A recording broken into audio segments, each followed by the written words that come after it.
Hello and welcome back to Minecraft Let's Build, and also welcome back to RCE Gaming. In today's episode, we are building probably my favorite build in the entire series so far, and this is an aquatic base.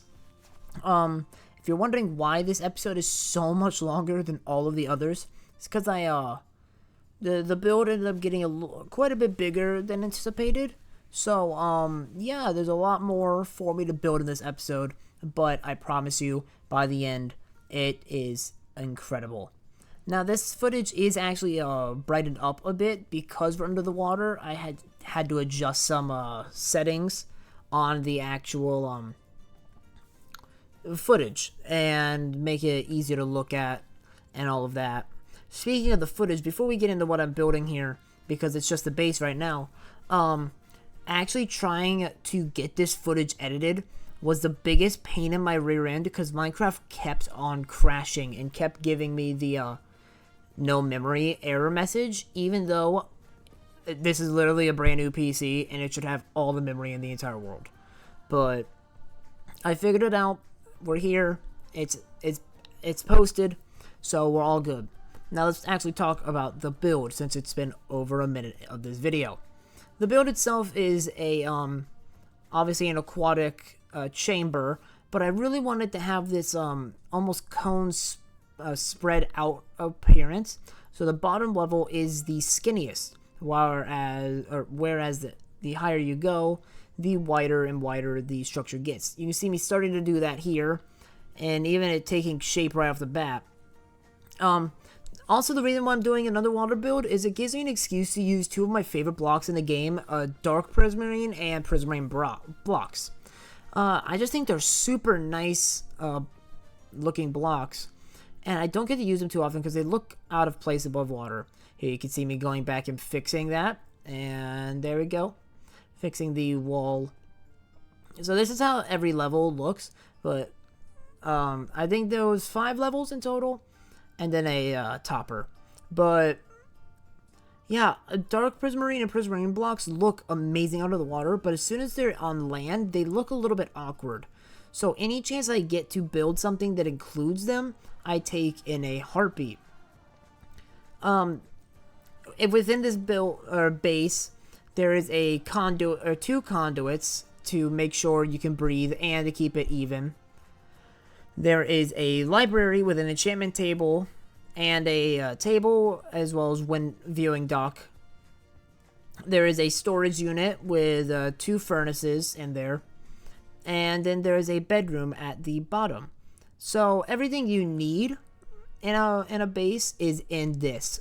Only difference is you have to take a boat to it. And I don't think it would be very helpful in survival because drowned exist.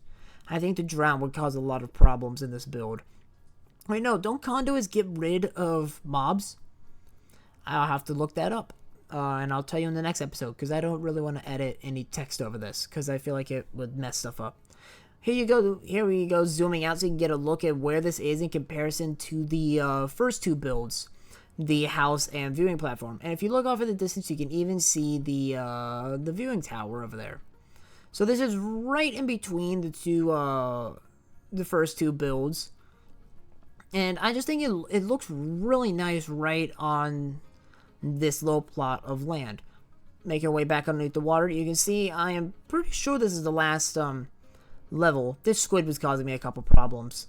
Throughout the time-lapse, you can see the squid kind of bugging out and freaking out and just rotating. It's pretty funny. Yeah, filling in the walls. I ended up just scattering the Prismarine around, like the Prismarine slabs around, because it added a nice pop of color to the otherwise really dark and dull exterior. And yeah, I think it ended up working really, really nice. Because normally the tops of things in the water are lit up, so having the bottom be the highlighted side made it have this really unique feeling to it. And I just dig it. Here we go, putting in the topper. I want to have this kind of spiky crown aesthetic, make it look like a big shell of sorts. So I ended up going with Prismarine spikes in a kind of crown formation.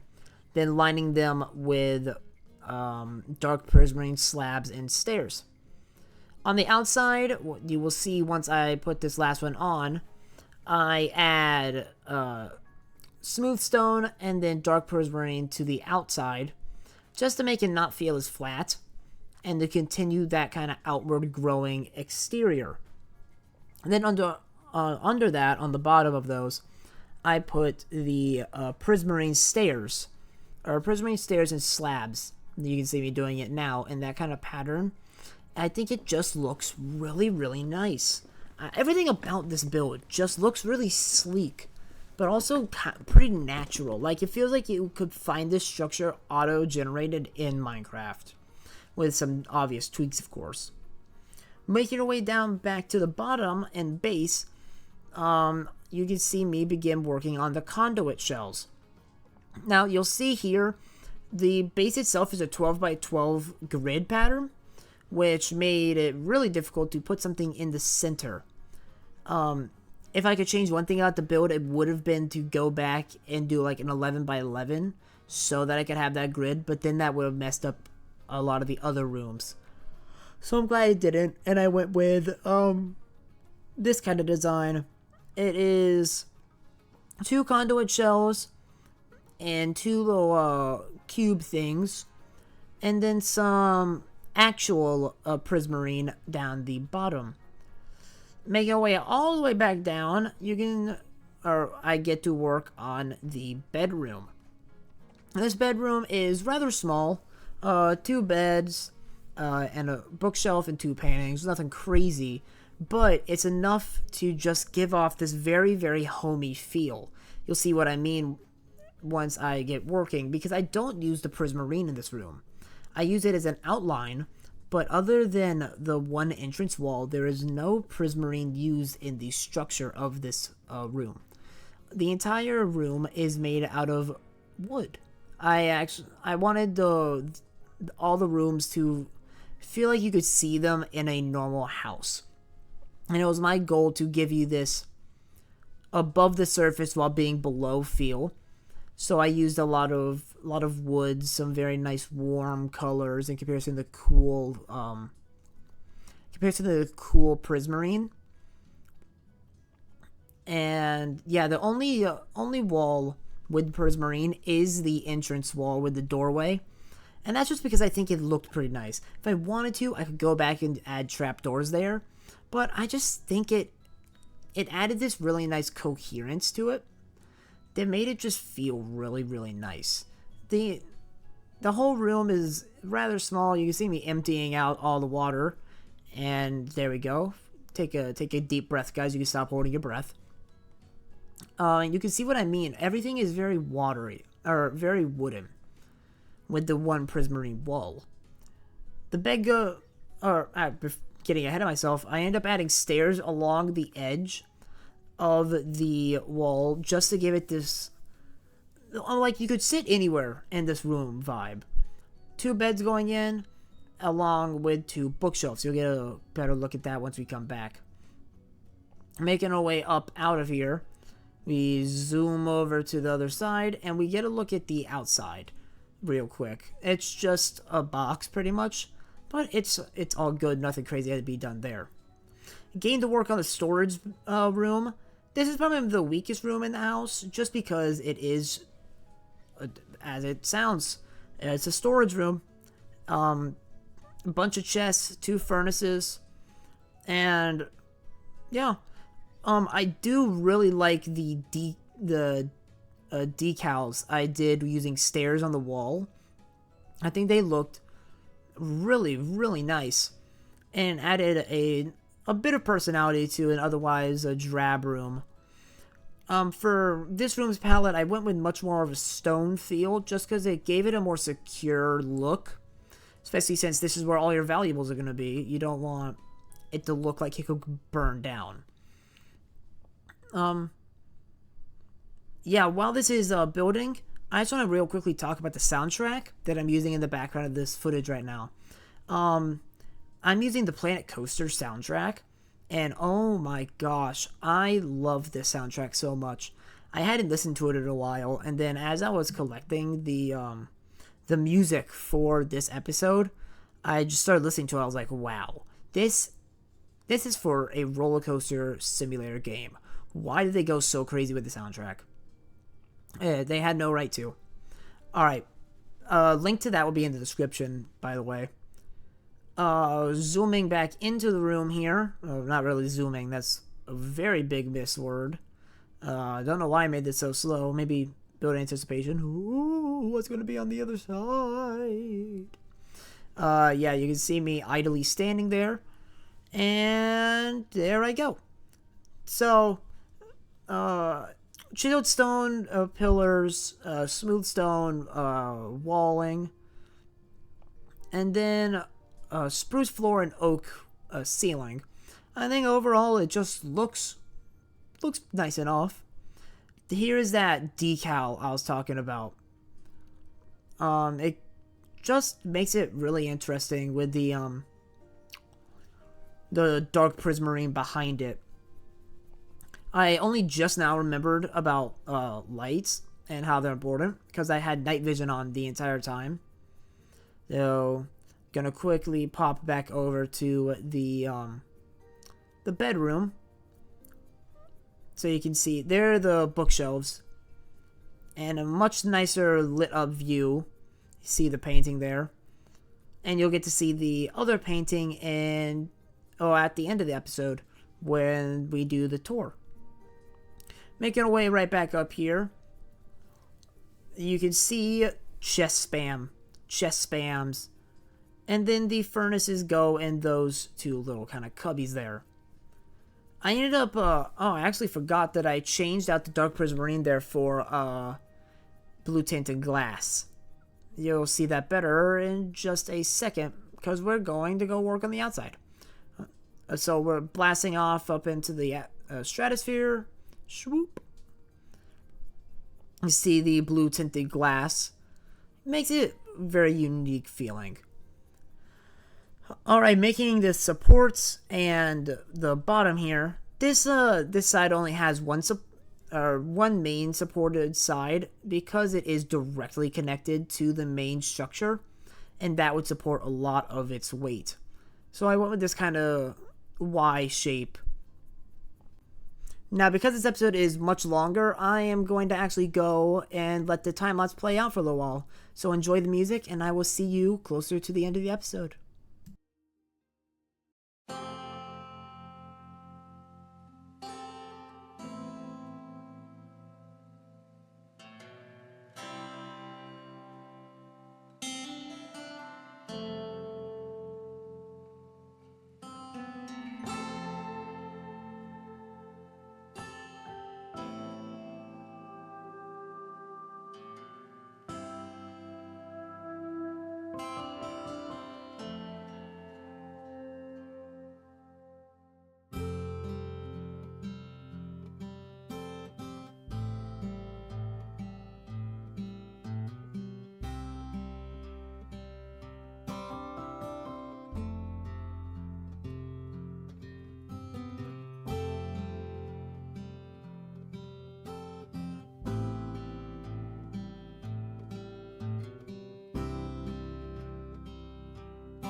Alright, as you saw in that short little quiet segment, we built the library portion of it, of the, sorry. We built the library portion of the build, and I think that's my favorite part. Like, it just looks so homey and really comfortable, as you see while we pan back in here to finish up by adding the actual torches.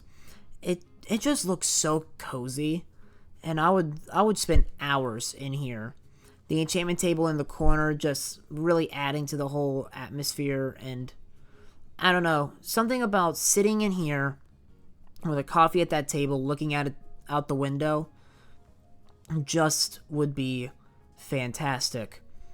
Have a nice book as well. Oh, you could never ever go wrong with that in any form of the word. And now we make our way out of the build for the first time in a while, for a long period of time. I'm about to build the dock. So this is the last part of the build, and because of that, I would like to begin to say thank you so much for watching if you made it this far. I know this video has been long, but I hope to see you in the next installment of Minecraft Let's Builds. I love you all, have a great rest of your day, and I'll see you in the next one. Bye-bye.